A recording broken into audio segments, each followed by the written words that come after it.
अब आप ये बताओ मेरे लाला का ब्याह कब होगा?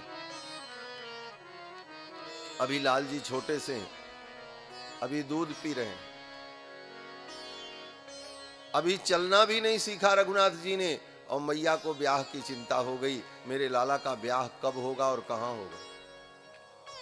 माताओं को अपने छोरों के ब्याह की बड़ी चिंता रहती है, और चिंता हो न हो लेकिन ब्याह की चिंता होती है कि इसका ब्याह कब होगा, और ब्याह होगा तो बहू कैसी आएगी,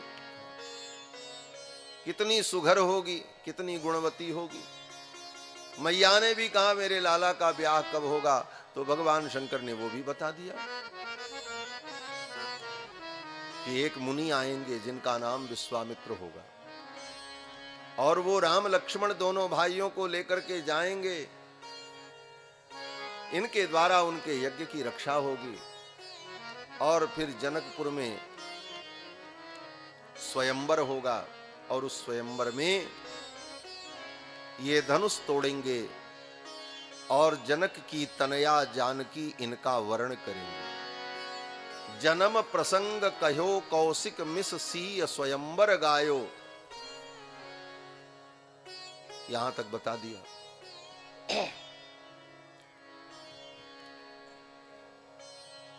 भगवान शंकर तो रघुनाथ जी को गोद में लेकर उनके हाथ की रेखाओं को देख करके सब कुछ वर्णन कर रहे थे। जो बगल में चेला बैठे थे काकभुसुंडी जी,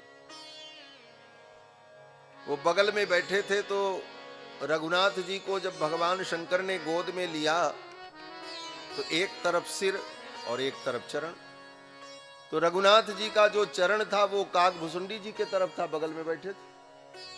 तो काकभुसुंडी जी रघुनाथ जी के कोमल कोमल चरणों को लेकर के अपने हाथों से सहला रहे थे, और रघुनाथ जी के चरणों की रेखाओं को देख रहे थे।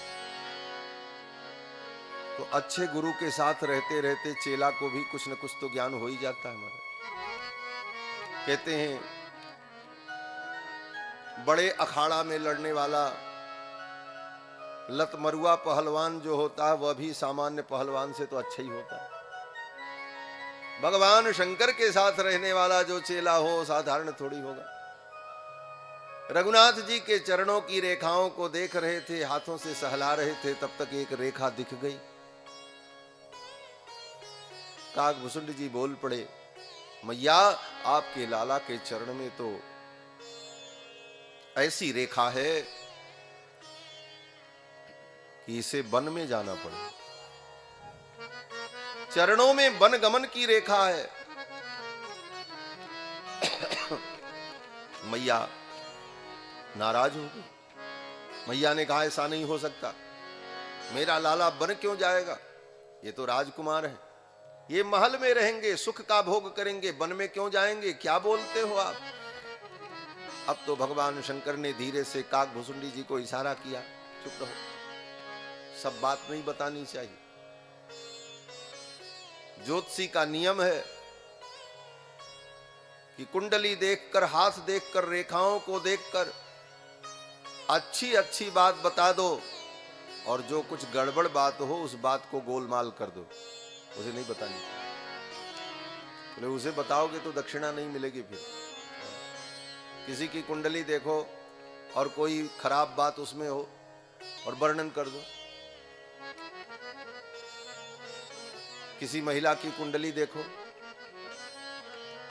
और उसकी कुंडली में लिखा हो कि इतने वर्षों बाद वो विधवा हो जाएगी, कर्म का प्रारब्ध का विधान होता ही है, और बता दो कि तुम्हारी कुंडली में लिखा है इतने वर्ष बाद तुमको विधवा हो जाना।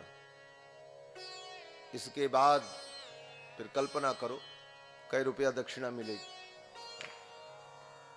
बेलन लेकर के मारेगी। बोले क्या बोलते हो महाराज, अच्छी अच्छी बात। लक्षण उर विचार सब राखे, कछुक बनाए भूप सन भाखे। लक्षण का सब विचार करो, लेकिन जो अच्छी बात है, अगर कोई ऐसी बात है भी तो बताने का तरीका होना चाहिए।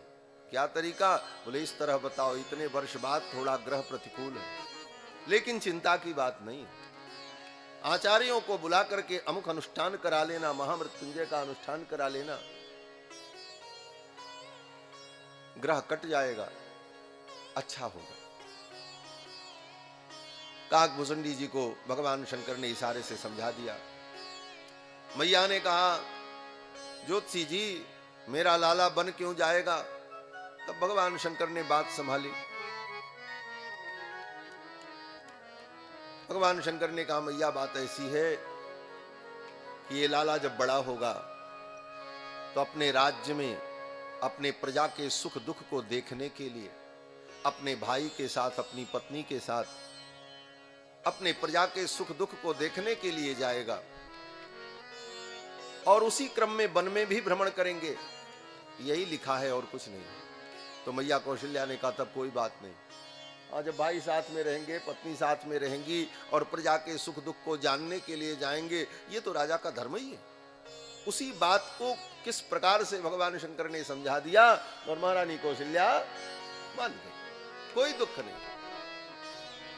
इस प्रकार से कभी भगवान शंकर ज्योतिषी बनकर, कभी किसी रूप में आकर भगवान की लीला का दर्शन करते। भगवान ने अनेक बाल लीलाएं की। यज्ञोपवीत संस्कार हुआ तो गुरुकुल में पढ़ने गए। गुरुदेव वशिष्ठ के आश्रम में जाकर अल्प काल में ही समस्त विद्याओं को प्राप्त कर ली। गुरु गृह गए पढ़न रघुराई, अल्प काल विद्या सब आई। अल्प काल में ही समस्त विद्याओं को प्राप्त कर ली।